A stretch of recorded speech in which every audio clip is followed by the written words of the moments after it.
Welcome back to the Masters of Modern. I'm your host, Alex Kessler, here with my co-host, Ben Bateman. And today we are talking about Kamigawa Neon Dynasty. We are here. This set is like the dopest thing ever. I don't know if you saw the Wit trailer. So Wit is the animation studio behind a lot of classics, including the original 4 seasons of Attack on Titan. And I can't express how hyped that trailer is, how hyped the set is. The power level is through the roof, just all cylinders firing. Yeah, the power level is super high. It's a hyper complicated set, but with flavor that I'm super into.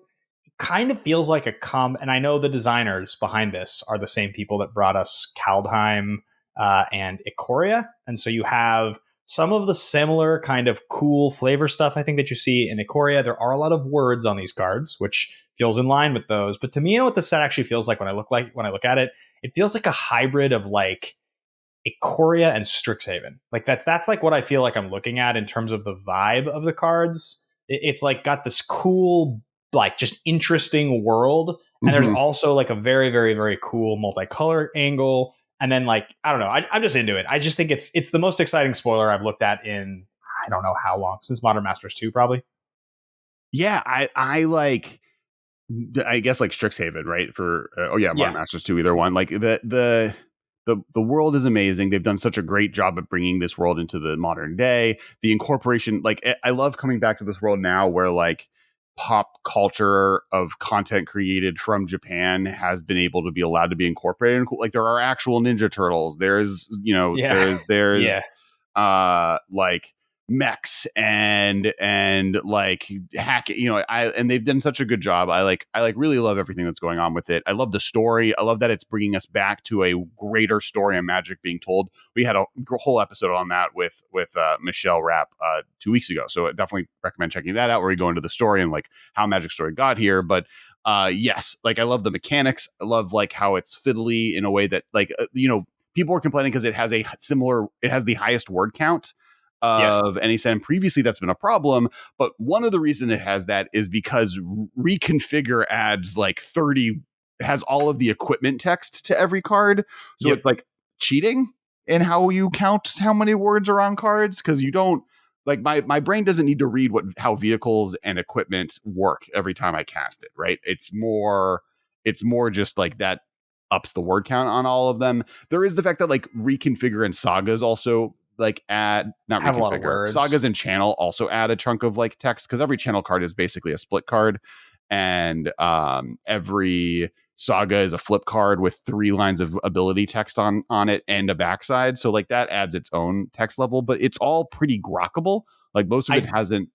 Yeah, I was gonna say, I do feel like one of the things here that works for me, and I know this is a weirdly specific opinion, but like transformed Sagas as the flip cards are actually a great choice.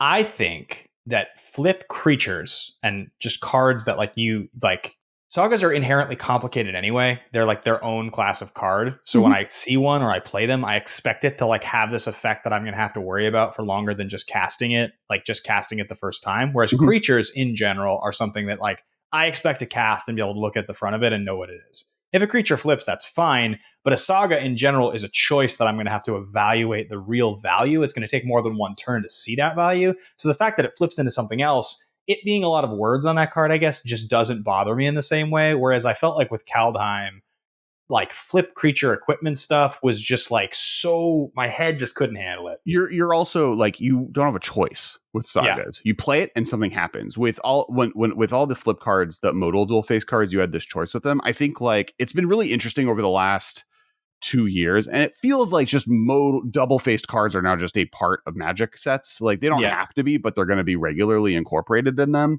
because I don't think we've had one set since Core Set 2021 basically that didn't have flip cards, because you like the Dungeons and Dragons set, right, was the only one that didn't. But like the ability to, like, of all of the different interpretations, I think Sagas and Zendikars are my 2 favorites. The land on one side, choice on the other, or the Saga that scales into that. I will say I also like Disturb. That would be my 3rd choice if I were to pick my top 3 Disturb is examples, because Disturb I like when the backside is a different thing, right? It when it was just like I'm choosing between two different spells, that always felt like a little bit more exhausting in choices and also feel bads. Where like when it's a backup plan of like, oh, this is a land when I need it, or it's a cool limited effect, great. Oh, this is a like flashback card that this is a creature that when it dies, I can flash back to the other side.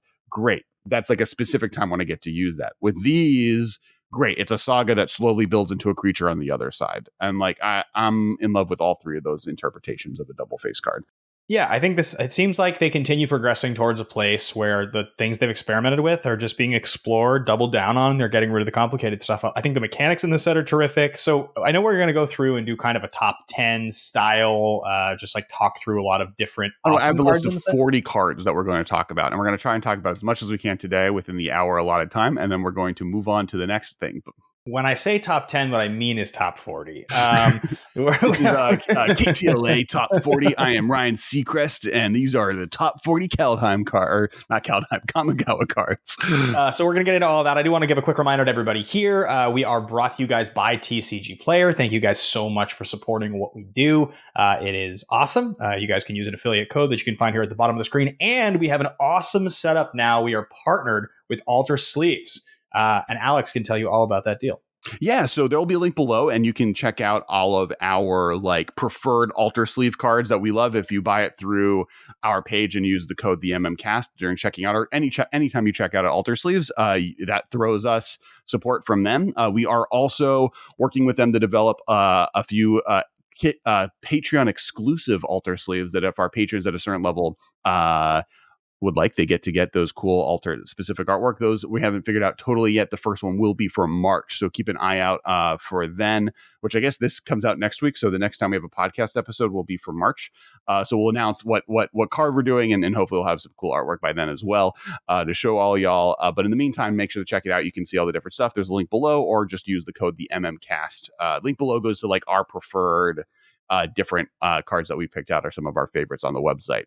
Beyond that, the last thing you know is our Patreon is important. It's one of the reasons we have it. If you like this podcast and you want to hear it a week early, especially audio only listeners, the whole podcast is posted on our Patreon literally the day after recording, unedited, and it has a bonus 10 to 20 minutes worth of content every single episode at the very beginning. So even if you like want to watch this edited on the YouTube channel, if you want like an extra bonus 20 minutes, it's always at the beginning. You get bonus content every week on the Patreon, and that's for $5 tier. And then also you get early access to the episode fully edited on Mondays, where the episode normally comes out on Tuesdays. So a bunch of early access available to anyone on Patreon. So definitely make sure to check it out. It's one of the reasons we're able to get Marshall to help make the edited version and to produce the podcast and keep it going. So it's super. And thank you to all our patrons who help make this happen every week. Yes, thank you guys so much. And we're definitely excited to be talking about Kamigawa Neon Dynasty. So let's get into it. Without further ado, where are we starting? So the first card is, and I think it's right now arguably maybe the best card in the set, and that is Lion Slash, which is 1 white artifact creature equipment cat. You can pay 1 white, exile target card from a graveyard. If it was a permanent card, put a +1/+1 counter on Lion Slash. The equipped creature, if you equip it, because it is a reconfigure equipment cat, the equipped creature gets +1/+1 for each +1/+1 counter on Lion Slash. So this is Scavenging Ooze. Scavenging Ooze, the equipment, and it is the first. It's the flagstone reconfigure card, right? Like the flagship reconfigure card. It definitely is the card that feels like it's what the whole thing's about. We're supposed to feel like this is an equipable Scavenging Ooze. Right. So this it's only slightly worse than Scavenging Ooze in the sense that it's a 1/1 versus a 2/2. But the fact that this is equipment means that it comes down as a creature, and then you can pay 2 mana to attach it to another creature, and it'll get the benefit. And this, it's the +1/+1 counter on it will then technically apply to the creature that it's attached to. And the reason that this is exciting, first off, Scavenging Ooze is already a historically classic modern staple, right? Like that is a card that has seen modern play since it was printed in it. The other thing is that you can tutor for this and cheat this into play with Stoneforge Mystic. That's so crazy. It's like, so now Stoneforge can get you equipable Scavenging Ooze in its color. Like, correct. It's just like, as the design space gets deeper and deeper, we get closer and closer to just like, oh, you want all the things? Here they are. and like, it's going to be really interesting because right now in Modern, like the three most played equipments, are Batterskull, Cauldron Complete, Shadow Spear, and then maybe Fire and Ice, really. And I think like Colossus Hammer, I mean, is the most played. Colossus Hammer, sure. And yeah, that's definitely over Fire and Ice. So and like I think this card is like just a slot into almost any deck that's playing Stoneforge Mystic. I think you just play one of, because like it's so versatile in what it answers. You're able to fight off a lot of different strategies. That's really nice, while also just being like a decent threat on its own, right? Like the fact that it's a 2-drop that you can reconfigure is really good. And in the decks like Colossus Hammer decks, the fact that it is able to be played in Luris decks is also really helpful. Yeah, I mean, I think I do think it's interesting that this is white. I know that like white doesn't have the Scavenging Ooze effect already, right? This is new for white. This is the first time. I mean, like nothing that Scavenging Ooze does wouldn't be a white card, though. Like exiling cards from graveyards is for sure white. Putting +1/+1s on counters on your creature, also white. It's like a little adjacent to green, but I think as a white card, this makes total sense. I don't think there's anything. Yeah. And it's not like anyone's complaining about moving abilities out of green into white. Yeah, I'm good with it. I think Lion Slash is phenomenal. I think this card's really powerful, and yeah. You also don't gain life. That's the other thing that this is missing from Scavenging Ooze, right? It doesn't have the life gain, and it doesn't. True. It's a 1/1 versus a 2/2. Very true. So this card we're going to talk about is Spirited Companion, 1 and a white enchantment creature dog, 1/1. When Spirited Companion enters the battlefield, draw a card. This is a good boy.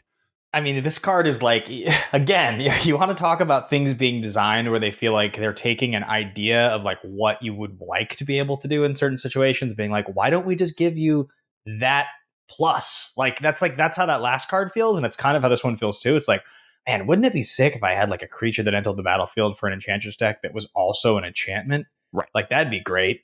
Like if they just printed white Scavenging Ooze, people would already be excited by it. But then they printed a white Scavenging Ooze that's tutorable by Stoneforge Mystic and can give its abilities to other creatures. And Spirit Companion, yeah. I mean, now this is like, you and I have talked for many years about like how many creatures are there actually, various colors, that are just the 1/1 for 2 that enter and draw a card. And like blue has one that you can sacrifice. Obviously, green has at least one elf, maybe 2 elves that do it. Most of the colors have like a version of something like that. Black has like a lose life, draw a card one. This one is just a white one that just does it outright, but it's also an enchantment. Right. It's like it's Elvish Visionary, right? But it's a dog, which is a less relevant creature type. Now, on the long run, there's no way that dog isn't a more supported tribal creature type because it's just super popular. So that will be relevant in the long run. But it also makes up with the fact that it's enchantment. So any Enchantress deck, like anytime you have like a Scythus in play, this comes into play and draws 2 cards, gains you a life, and is now a creature that you can kind of sit on. And like, it has Wall of Omens is a modern staple. Like over the history of Modern, Wall of Omens has come and gone as a card that sees significant play. And in a lot of situations, this is just better than Wall of Omens. Not in all.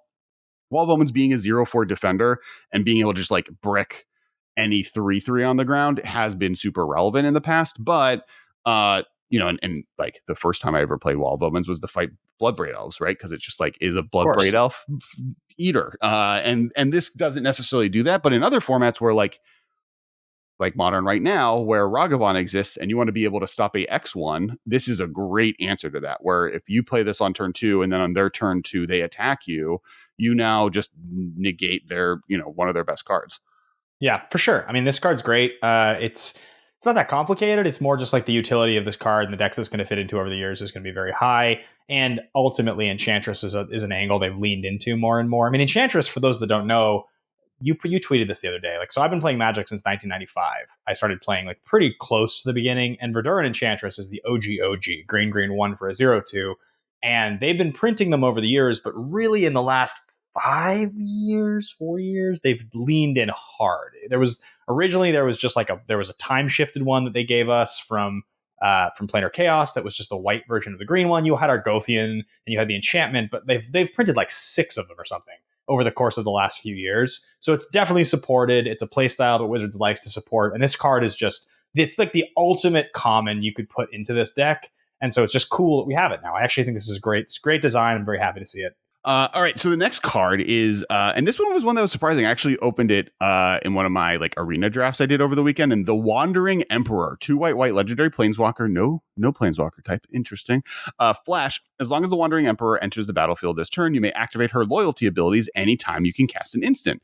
+1. Put a +1/+1 counter on up to one target creature. It gains first strike until end of turn. -1. Create a 2/2 white samurai creature token with vigilance. -2. Exile target tapped creature. You gain 2 life. And I do think, when I first saw this card, I was like, I don't know how modern relevant this is going to be, right? Like it is, and I think like in a bygone era, this would be like a slam dunk conversation.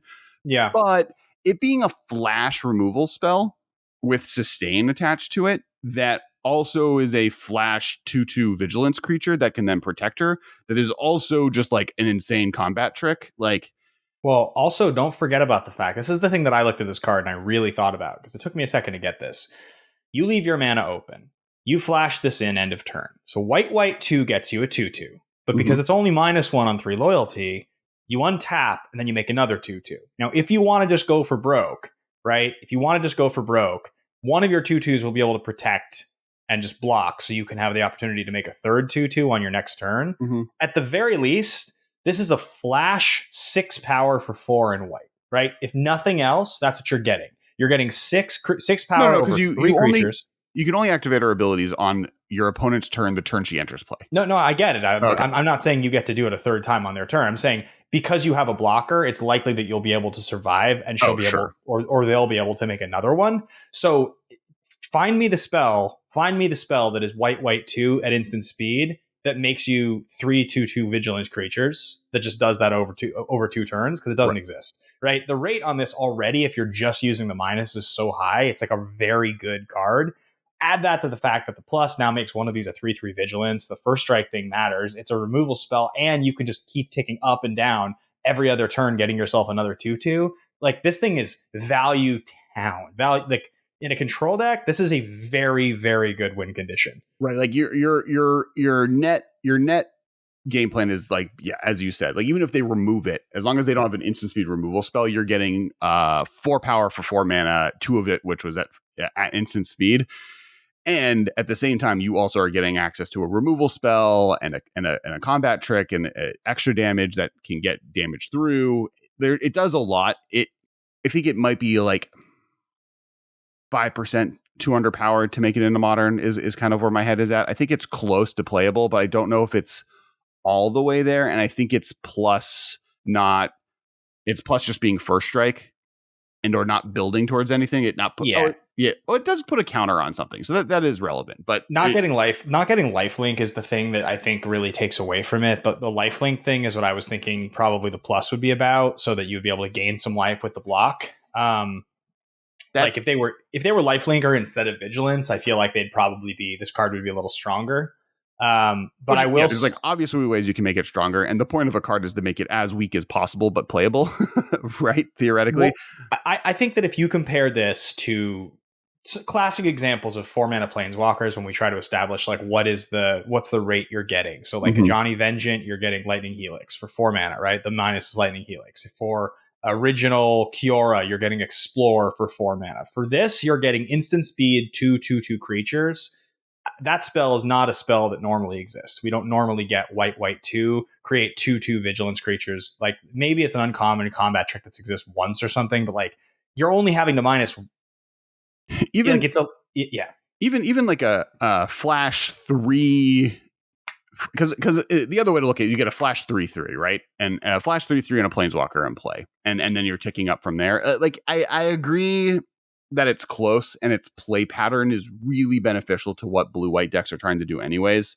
Like, you want to be able to hold your mana up so you can cast a Solitude or this. You want to be able to use the fact that you played a 5 mana Teferi to untap. And this is another card that just gains the benefit of like playing the tap, the draw goad game that blue-white is more and more able to do in modern. So yeah, I think it's real close, right? I don't know where it's going to fall on the line, and it's competing with stuff like Solitude, and does this beat it out? And I think it's possible you'll see 1 and 2s of these in decks, though, for sure.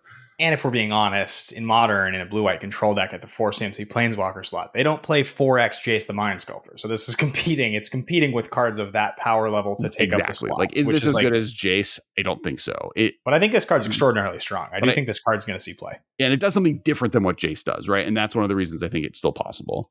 Next card is Hotshot Mechanic. 1 white. There's just a white mana for an artifact creature, Fox Pilot. Hotshot Mechanic crews vehicles as though it had its power were 2 greater. It's a 2/1. So it can crew vehicles for 4 as a 1-drop. So this is the thing that's fascinating that's already happening. And it's seeing more in Pioneer than you're seeing necessarily in Modern yet. But that's, apt to change and is very possible. Is we're starting to see these Reanimator. And there's other cards that we'll talk about in a second. These Reanimator equipment or vehicle decks, and there's just like the main game plan being reanimate Parhelion and then animate it and win the game, and it's doing that off of the back of the new reanimating spells, the new ways to cheat equipment into play, and then cards like this that let you then crew vehicles at much easier rates than you normally would be. It's like this. There's the land that also does it for 3 mana, and so you're able to take advantage of these like vehicles that they've printed that are just like massive and like were never intended to be played really.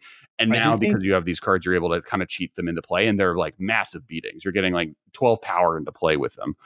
Yeah, I do. I mean, this card is representative of the pilot token that keeps getting made in this set. And I think what's interesting about the pilot token and this card in general is this is an obvious response that Wizards has had in their design team, which is, okay, the powerful vehicles we gave you, by and large, are a little bit too hard to crew. They're cool, but we don't mind giving you like a little bit extra gusto to make these things a bit more usable. Otherwise, this whole class of card we've come up with historically is going to seem like really dumb, weak equipment, which is like a lot of what the early equipment is, right? There's like 3 good ones, and then all the rest of them are just like these trash cards that are super expensive. And I think that there's a little bit of a feeling that they've made a lot of vehicles, and a lot of them just weren't exciting. So the pilot token and this card are both like, we're going to push vehicles, and here's how.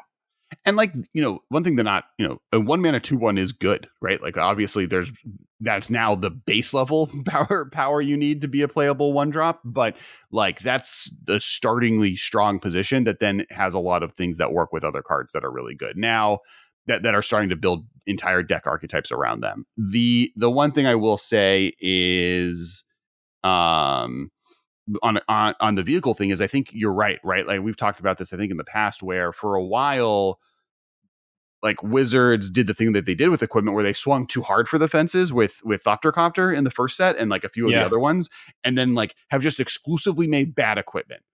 Like every equipment or vehicles, they've just like made only almost unplayable vehicles until very recently with Essekai Chariot, and now we're starting to finally see them once again revisit it, kind of getting an understanding of what the power level for these cards should be at, and we're going to see more of it, I think, as we move forward, especially as we're going to New Capenna, which is going to be like, if I don't get a taxi vehicle in that set, I'm going to be pissed.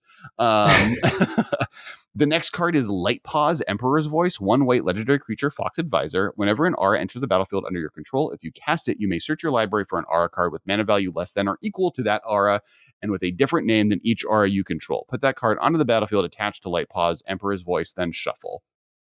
Okay, so whenever an aura enters the battlefield, I'm just going to read this out loud one more time because it's a lot of words. It's a 2 mana 2/2 legendary Fox Advisor. Whenever an aura enters the battlefield, if you cast it, you may search your library for an aura card with mana value less than or equal to that aura with a different name than that each aura you control. Put that card onto the battlefield attached. So what this is saying is, whenever you cast an aura, you can search for another aura that costs the same or less, different name, and put that attached to this card. So you get to double up on your mana for some equal or less than mana cost. Right. And people are talking like, could this see play in Boggles? It does give a toolboxy effect to Boggles where you're going to be able to find like the card that you want now on top of the card you need. Now it has to get attached to Light Paws, and Light Paws is specifically not very difficult to get rid of. Does not have hexproof yet. Mind you, there are a library of different auras that give hexproof or give the ability to protect it. So after you cast your first one, you'll resolve a hexproof enchantment onto Light Paws. So that's not really that big of a limitation. It does mean you have to play like one of those, but that's not a big deal. And then you're already playing all of the different Umbra enchantments. I think it's a little too cute, but I wouldn't be surprised if we start seeing the C play. I'm going to look this up because I think it's interesting. Aura, hexproof, cost 2, and we're going to see the first one that comes up because legitimately you cast an hexproof aura that costs 2. It gets you white +3/+3. What's the good one that has to be the second one attached? Yeah. I think Daybreak Coronet, right? So Alpha Authority can come down, has hexproof, and can't be blocked by more than one creature. Cradle of Safety is a blue one, and then Starlit Mantle. So the only one then is Alpha Authority, unless I'm wrong about that. Well, if you play green white, if you're not adding blue, yes, but that's still. But that's fine. I mean, that you can literally just play Alpha Authority. That card is a fine card. It's not good enough for that deck normally, but if the point of that card is like previously you didn't need it, right? You were playing Boggles, so why do you need to give something hexproof? But now if you're trying to protect, now you have this and core Spirit Dancer, and between the two of them having an ability to protect them doesn't seem like the worst. I mean, Alpha Authority would mean that for 2 mana on turn 3, after you've cast Light Paws, right? It means that you cast this card, it comes down, it gives Light Paws hexproof and can't be blocked by more than one creature, and it attaches presumably Daybreak Coronet to it, which, if I remember correctly, is +3/+3. I mean, I'm going to make sure this works and that I'm not misquoting. And I believe that they have to respond before they know what aura you're grabbing. So +3/+3 has First Strike, Vigilance, and Lifelink. So now it's First Strike, Vigilance, Lifelink, +3/+3, and can't be blocked by more than one creature. And Light Paws is a 2/2. Is that right? 2. So it'd be a 5/5.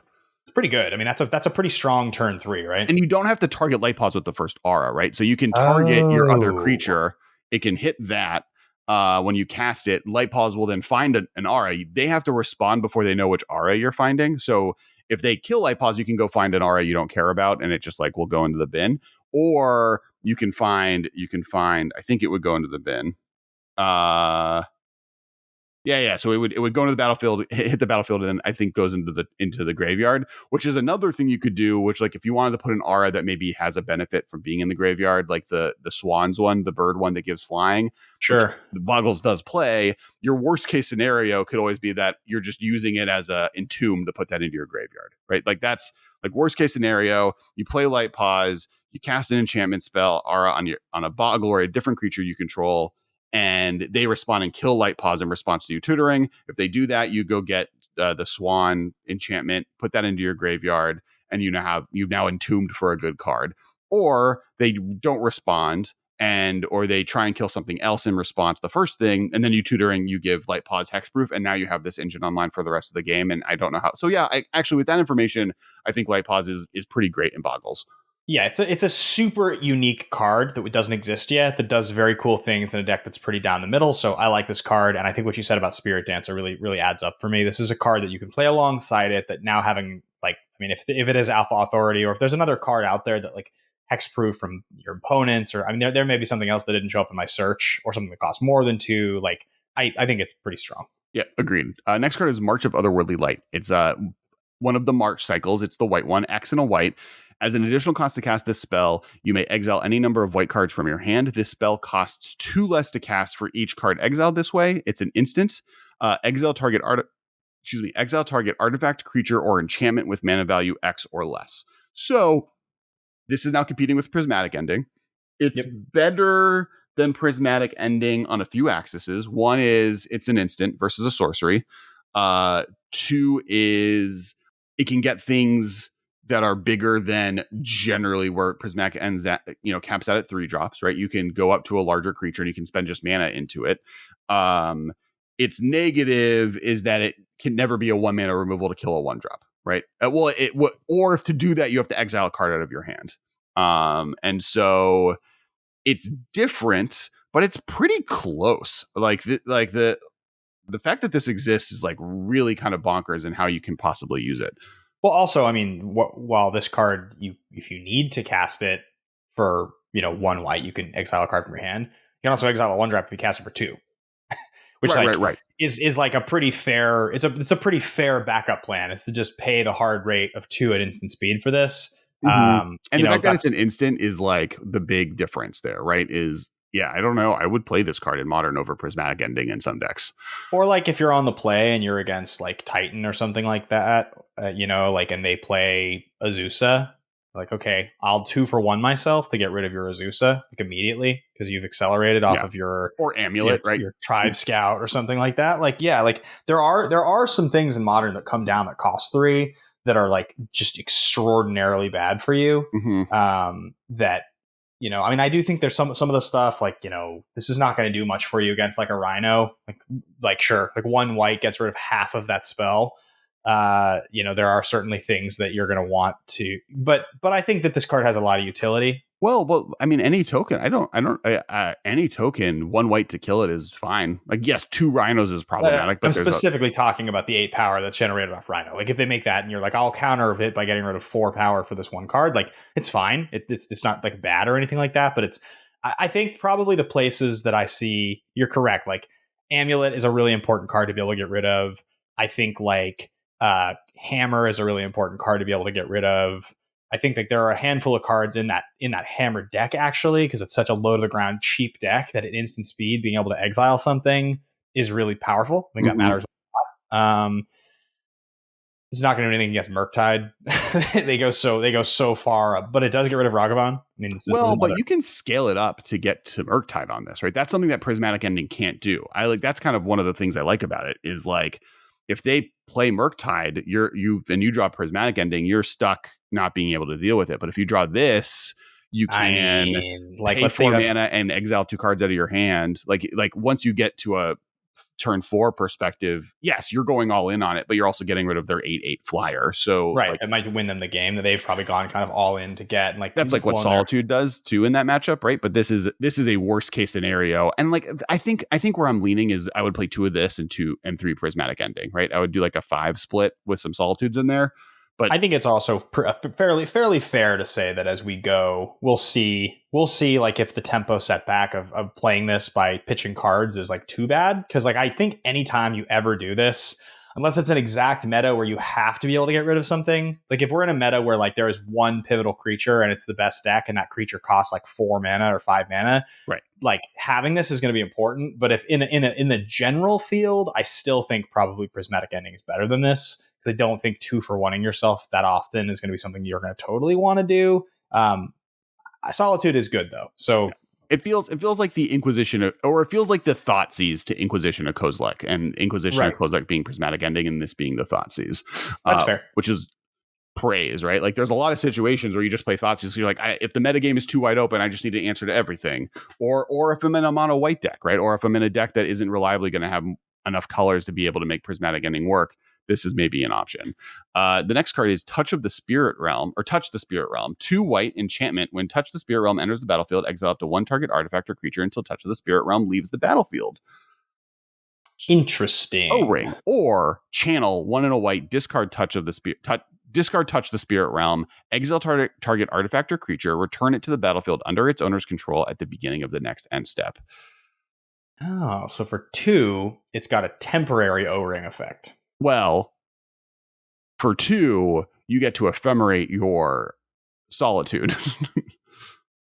Okay, so it's got so the backup plan is that this works as a standard O-Ring, but it also has like a really interesting built-in blink ability. Correct. I think like the black-white decks, if they're looking for some more removal spells that can answer a wider variety of permanents more efficiently, or more officially, not efficiently, but officially, like they can answer anything with it, but then are getting an extra ephemerate on the back end to work with their Solitudes or whatever. This is a great little kind of one or the other option that has some pretty, classically good abilities. Yeah, that makes sense. I think that's really good. I mean, I definitely think that having utility on your cards like that is something that like kind of any deck is going to want to have. Yeah. Now, O-Ring itself is not something that sees a lot of play in Modern, so... Correct. Now, and this is worse than O-Ring because it doesn't answer Planeswalkers, it doesn't answer enchantments. It's specifically artifacts or creatures, but... So this feels more clever than anything else. But being able to do the ephemerate thing with this while also getting a decent removal spell in the back end, in the way that like in general, like stuff like Fire and Ice and Split cards is nice.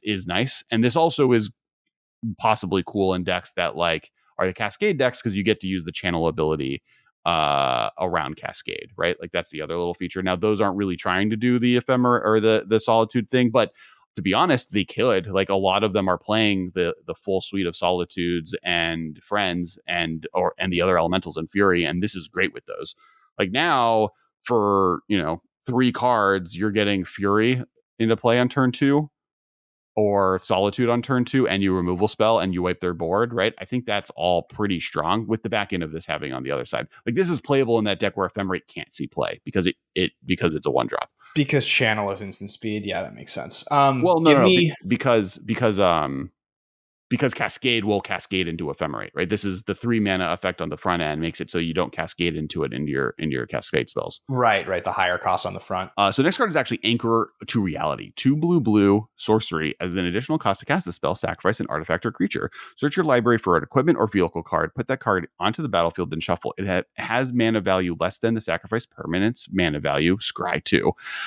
So this is a card that, like, when we talked about the vehicles, is seeing a lot of play right now, right? Or like seeing play in Pioneer in the decks that are trying to cheat out the Parhelions. This is one of the best ways to get your big vehicles into play right now. And those decks, though they are not yet seen play in Modern, there's definitely a lot of lists I've seen online of trying to make it work and see if it's possible. And this is a card that definitely is a part of that. This is one of the main ways right now that you can cheat those big effects into play. Not to mention, you also in Modern have access to the equipment side of this, which includes Cauldron Complete, which I think is also going to be a really important feature to those decks in general. So I do think, like, if the vehicle deck has legs going into the format, Anchor of Reality is going to be one of the key pieces to that deck. Yeah, I mean, it's like Tinker for an artifact, but even if they're not getting like Parahelion, you can get Cauldron Complete or something like that. All right, next card, Mnemonic Sphere. 1 in a blue artifact, 1 blue, sacrifice Mnemonic Sphere, draw 2 cards. Or channel 1, discard Mnemonic Sphere, draw a card. It's one of my favorites in the whole set. Yeah, I got to play this card in the pre-release, and that, at first, like, oh, it's just a spell bomb, it's another draft shaft. This card's bonkers. There's so many easy ways to get artifacts in and back into play from your graveyard, just in Magic in general. The fact that you can discard this for 1, so it's a 1 mana cantrip that puts an artifact into your graveyard, or you get to put it into play for 2. I was like, oh, this is an extraordinarily versatile version of this effect, and maybe will be Modern playable. The sheer number of cards like ever printed in history that are permanents that draw you a card for 1 mana, that are good. It's such a high rate of return. Like, now this doesn't come into play for 1 to draw you a card, so there's like an X, but the fact that it has the added ability of casting it on its front side for more value later in the game means that it's just a better draw late. I mean, let's just talk about Astrolab for a second.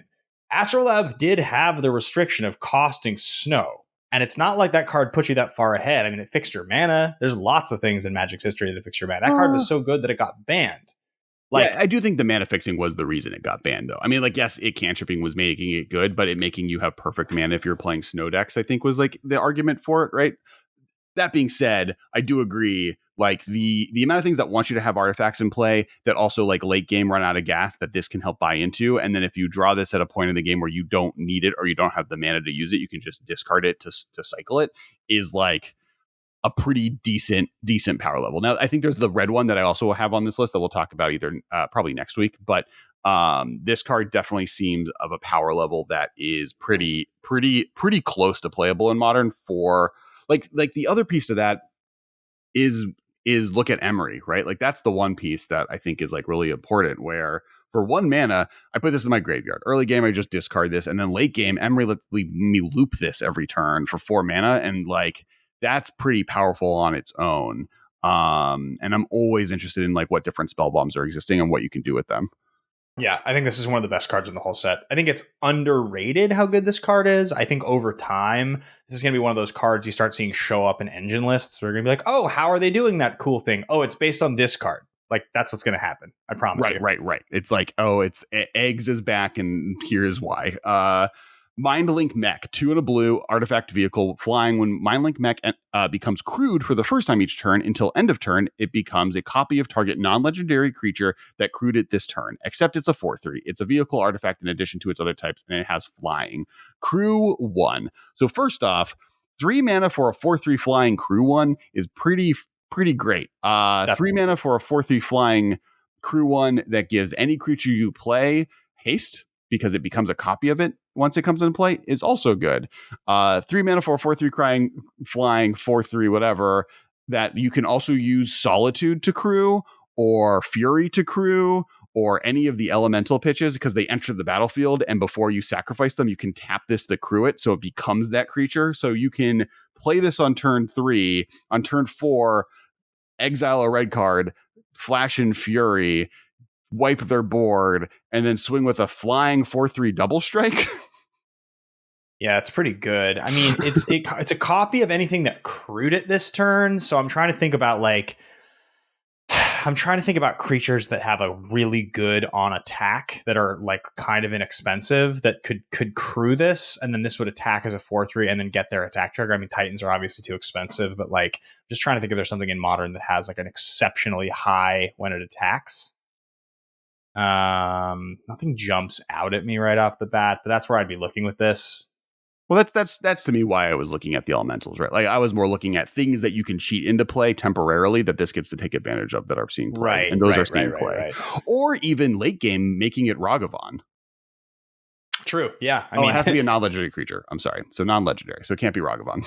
Yeah. But yeah, so there that's actually one cool thing I think you can do with this. And chat, please correct me if I'm wrong. I believe. Now, this would have to be in the main deck with it. It couldn't be as part of it wouldn't fit in the deck as it in the companion zone. But I believe that like a card like Luris or anything that has a static ability, when this copies it, it gets to do it. So if you have Luris in play and you have this in play, you then get to buy 2 things back from your graveyard with it.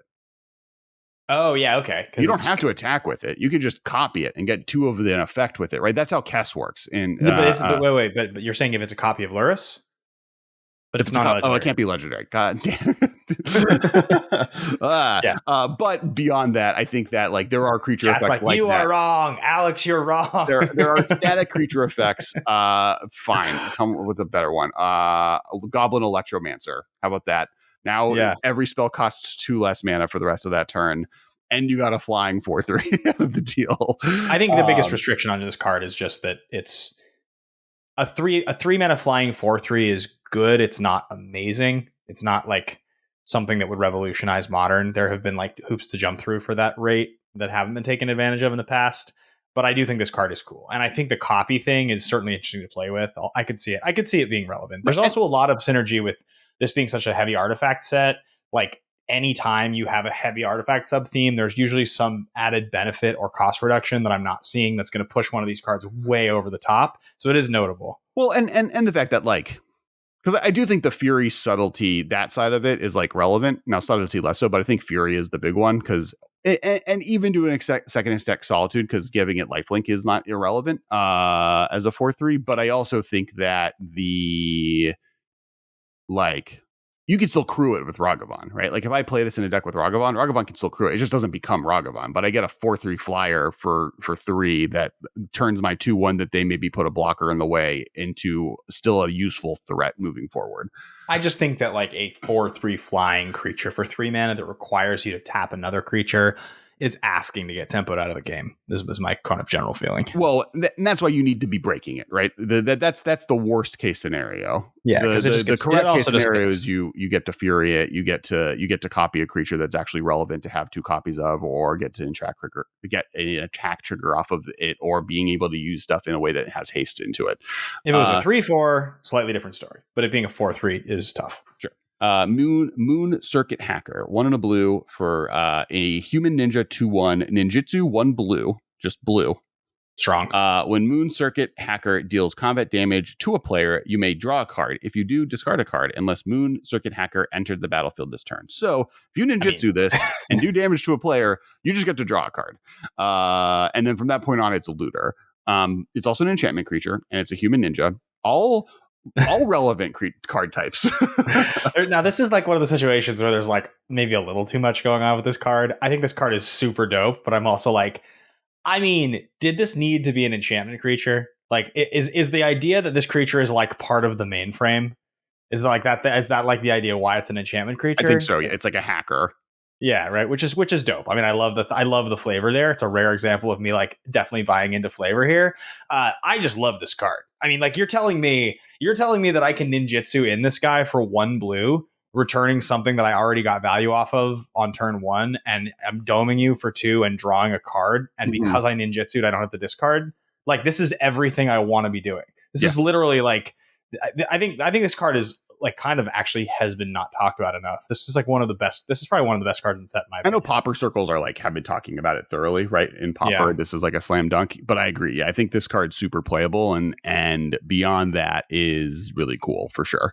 Yeah, I think its enchantment card type feels more like a fiddly knob, where it was like in limited or in this format we wanted the blue white, or in standard or whatever format they were testing for, they wanted the blue white enchantress archetype to be able to play with this card, right? Like they like decided like, oh, what does it need? It needs this, and then they came out with this option. This makes me want to play. What was the name of that card that I liked so much from way back when? The Constellation Black White Underworld Coinsmith. Black White 2/2. Whenever Underworld Coinsmith or another enchantment enters the battlefield under your control, you gain 1 life, and then you can pay 1 until each opponent loses 1 life. This card's not powerful enough, but I definitely love the idea of just ninjutsuing my creatures back and forth with like an Underworld Coinsmith type of deal, like a bunch of enchantment creatures. Like, that sounds really fun. Yeah. Next card is Moon Snare Prototype. It's a blue for an artifact. Tap an untapped artifact or creature you control. You can use that to make 1 colorless mana, or you can channel for in a blue to have the owner of target non-land permanent put it on the top of their library. So this is a play off of, it's almost like the reverse Springleaf Drum, right? Where this is all I've seen play in standard. I've seen some wild decks with Emery using this, where like with Emery, this Ornithopter, and Mox Amber, you can get like all 4 of them into play on turn 0, basically, without like on turn 1, and you have just like an insane board in front of you already. And you get to tap an untapped artifact or creature you control, so you can use this to tap Mox Amber, or like it builds off of that. So or it helps you use your like Ornithopters that you don't use. So it puts an artifact in play for 1 blue, and it just does a lot of things. And worst case scenario, late game, it's a removal spell. Like if you draw this at the worst time to draw Springleaf Drum, this is good. For 1. I think it's a little underpowered, but I definitely see what you're talking about. The channel is kind of irrelevant. The front side of it, though, is definitely like an extra piece in that deck. I think Springleaf being colorless is notable for that card. This costing blue is but Springleaf Drum is no longer really seeing play in anything but like first off, it's not really seeing play modern. This I've already seen other than seeing play with Hammer. This. Springleaf's still in Hammer. Yeah, that's fair. I think this card like is in the Emery list. I've already seen lists kind of out there doing stuff with it, so I think it's like already going to be seeing play. This is a card I think you want to pick up foils of too, because it looks really, really pretty. Cool. Network Disruptor, 1/1 for an artifact creature, Moonfolk Rogue for 1 blue. Flying, when it enters the battlefield, tap target permanent. I mean, this card is sweet for a lot of reasons, but it's also just under the power level that I want it to be. It's like it being a rogue actually is notable. It being a flying man is notable. It being the tempo card that it is also notable. It doesn't represent enough power on its own to be a threat once it's done doing its thing. And so I think in the decks that are going to play 16 creatures and a bunch of spells, it's not going to fill one of the spots in Modern.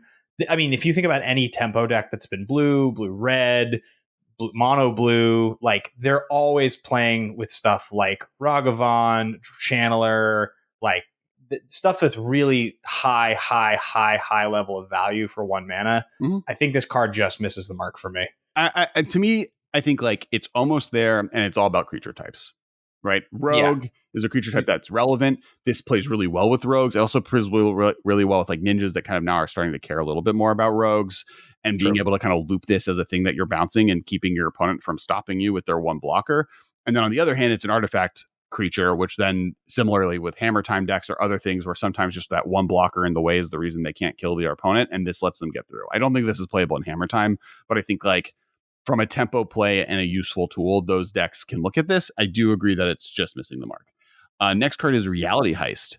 5 blue instant. This spell costs 1 less to cast for each artifact you control, aka Infinity. Look at the top 7 cards of your library. You may reveal up to 2 artifact cards from among them and put them into your hand. Put the rest on the bottom of your library in random order. So this card is a problem, in my opinion. I think this card is going to be broken. This card is going to be broken so fast. It's not even funny.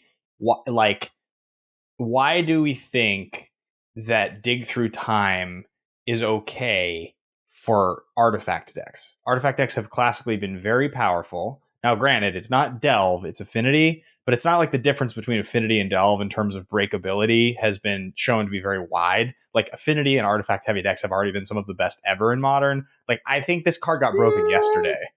I mean, how many Affinity cards have been tournament staples in Modern? Like you're saying cards that have the word Affinity, or cards that are good that benefit from lots of artifacts? Cards that have the word Affinity on them. I would also, if you want me to include Emery, you can. So like give you Emery, who's seen decent amount of play, but has never broken Modern, partially because Urza just was printed right beforehand. But like none of the Affinity creatures that were big in Standard have really seen a ton of Affinity play. Thoughtcast, I think, is the most played Affinity card in the format. Right, Metalcraft has ended up being more powerful than Affinity has. That being said, this is obviously very good. It also like Dig Through Time getting any spell is better than this.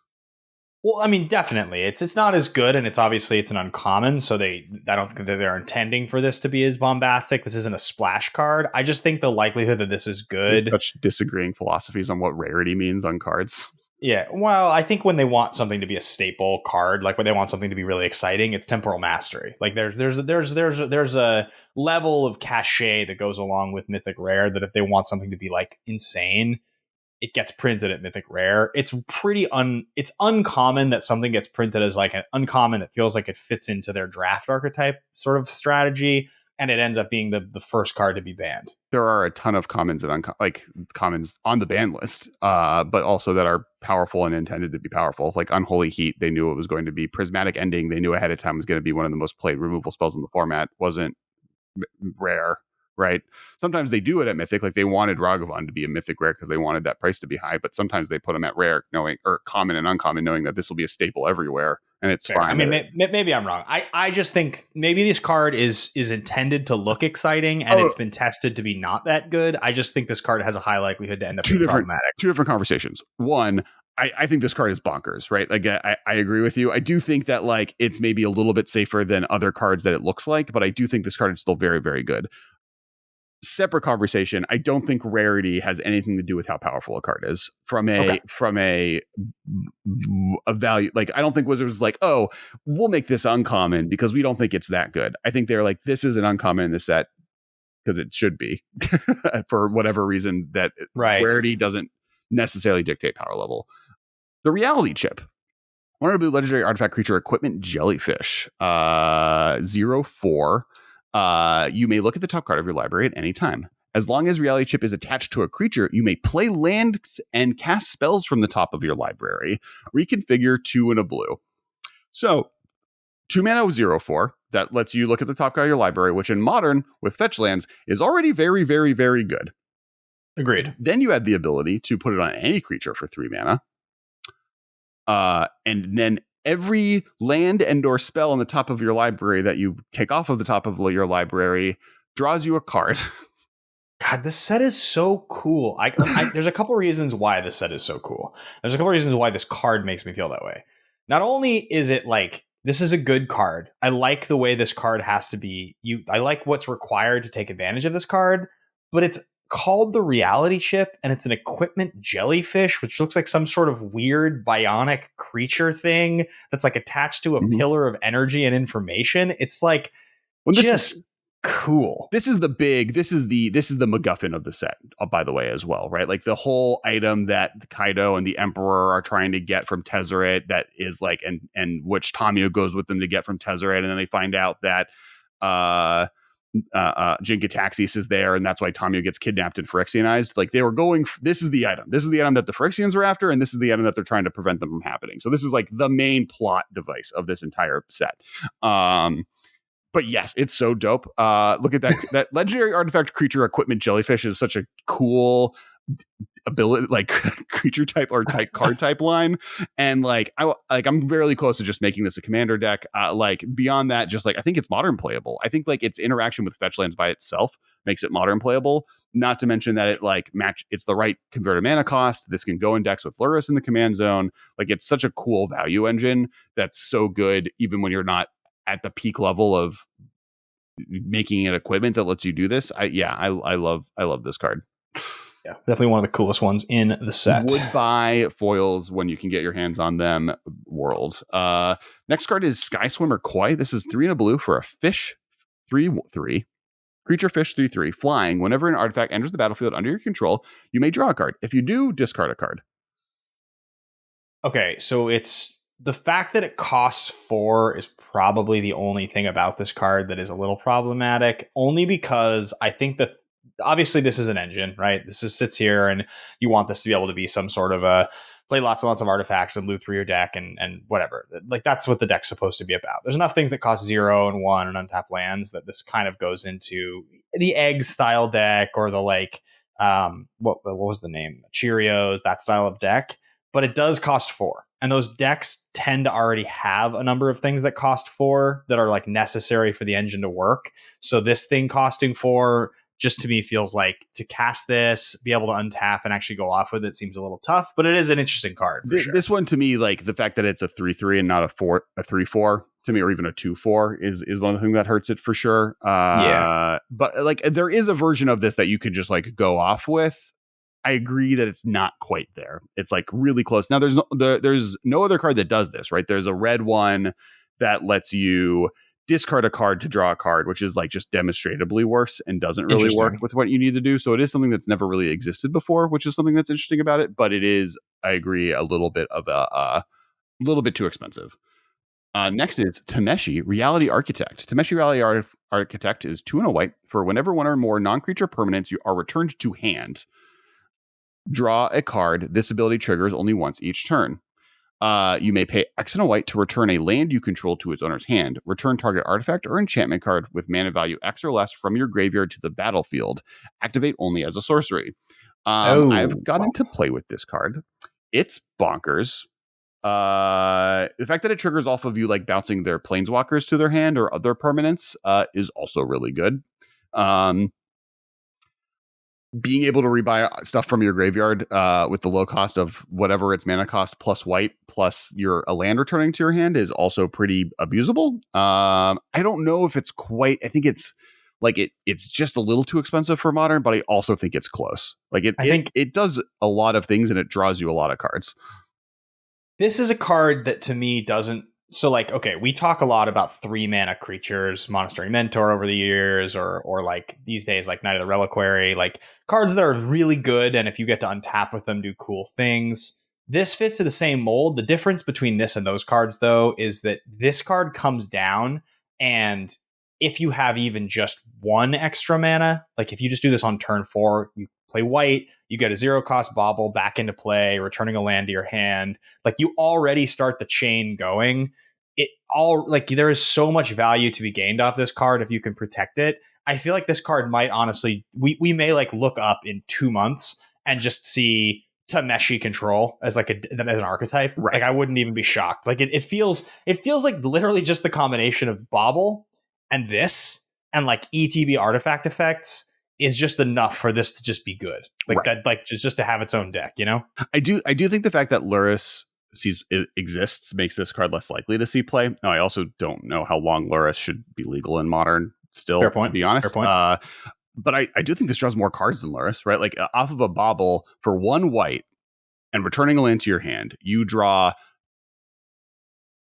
3 cards, including the Bauble, or 2 cards, not including the Bauble Sacrifice the first time around, right? And then like once a turn, you're capped out on lands you've played, but once a turn, you draw 2 cards a turn for 1 white. Like that's an engine that exists now because of this card. And there's a library of things beyond that you can take advantage of and put it into different decks to do different things. So I think this card is really sweet. I also think like an underrated version, a home for this is Amulet decks. Ignore the second ability in Amulet decks. Every time you play a bounce land, you draw a card. But only once per turn. Yes, correct. But it is. I agree with you. I think this card is interesting and very powerful, and I'm excited to see what gets done. So I think we're just going to wrap up blue here, and then there will be a part 2 coming up shortly thereafter. You guys will see soon. Correct. And that was the last. What do we have? That was the last blue card. We were done. Oh, that was today. It. Mm-hmm. That was it. All right, so that is it. So this is part one. Next week, we're going to be doing the lands, black, red, green, and artifact and gold spells. So we will see you next week. Welcome back, Ben. And if once again, if you can please hit up our Patreon. Also, really quickly below, we want to know how. And this is a trivia question, Ben. We're doing a trivia question. We're bringing them back. All right. What is the name of the white legendary creature that prevents you from untapping lands from Kamigawa block? The name of the white legendary creature prevents the exact words are: lands don't untap during their controller's untap steps. At the beginning of each player's upkeep, that player untaps a land he or she controls. What is the name of that creature? Because is that oh God, what is that card? It's from the original block? It is from the original block. It is from exactly. Nope, I clicked the wrong one. Called Okori Dust Drinker? Yes, that is correct. Oh, boom! 2 white, 2/2. So for all who don't know the trivia game, you were supposed to comment your answer. We're new to trivia. We're bringing it back. If you commented below the answer, thank you so much. If you didn't know the answer to that, you got to hit that like button. That's the rules. You messed up. You hit that like button. And we appreciate all of the likes, subscribers, and comments below. It helps the algorithm live. Thank you once again to our patrons. Thank you, TCG Player. Thank you, Ultra Pro, and thank you, Alter Sleeves. All of you are great. Thank you so much for supporting the podcast and all of our streams. We do Commander every Monday, which we did last night. You can make sure to check that on Twitch, and we're doing Modern streams every Sunday with special guests every week. Thank you once again, and thank you, Ben, for coming back. Welcome back. Thank you for hanging out with me. I just so everybody knows, just so you don't get mad, I said Okori Dust Drinker, and that is what I thought, even though it sounds like a silent H. And if this were the trivia championship of the world, I would be trying to rules lawyer my way into a win. But in the sake of transparency and honesty, I did say Okori, and I knew it was wrong, to be fair, when I said it, but it was the best I could come up with. The quality of audio recording, I thought you said Hokori. I think the H is such a soft letter that you could have gotten away with it. I know. It's, you know me, and I was so excited too. I love nothing more than being correct in trivia. All right. Thank you, everyone, so much, and thank you, Ben, for being honest. And we will talk to you next week. Bye, guys. This has been a production of Time Traveler Media, sending podcasts into the future.